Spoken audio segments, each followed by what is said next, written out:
Na kaj vas spominja ta zvok? Seveda, na zobozdravnika.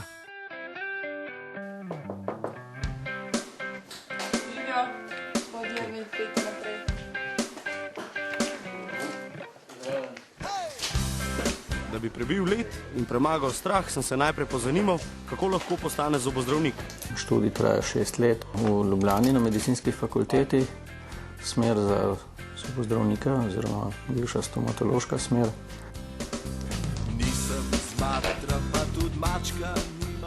Zobozdravniki so šolani ljudje in vedo, kaj delajo, zato sem se opogumil in mu zaupal, kje me boli. On pa, ne bodi len, takoj v akcijo. Zdravnikov, 100 smešnih klovnov in 100 luštnih deklic, več mo smeh ne sprav.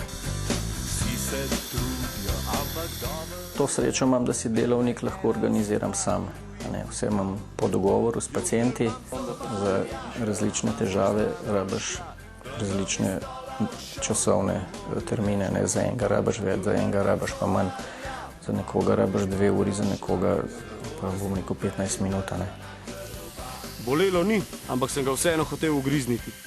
Otrok me še ni ugriznil. Starejša gospa mi pa res ugriznil, ampak po nesreči. Predvsem so važne ročne spretnosti, da si spreten, da znaš včasih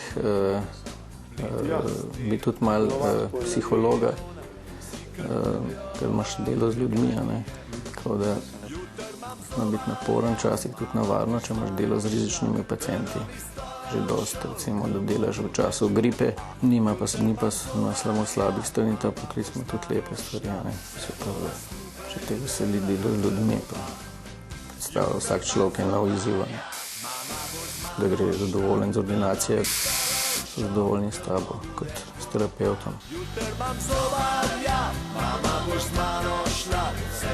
Zgovor, da je te strah zobozdravnika, pa da si zato zanemaril zobe, pa mislim, da ni vzrok. Verjetno kakšne slabe izkušnje iz preteklosti, da so ne. Ker sem mlečne zobe že prerasel, stalnih pa bo vedno manj, sem se počasi začel zanimati za zobne proteze. Proteze dela robotehnik po določenih načelih, ki veljajo v zobozdravstvu, od oblike, postavitve zob, barve oblike, to zberemo v ordinaciji, drugače samo tehnična izvedba pa poteka v laboratorijih. Po besedah zobozdravnika se higiena zob v zadnjih letih ne izboljšuje, nekaj pa je vendarle vzpodbudno.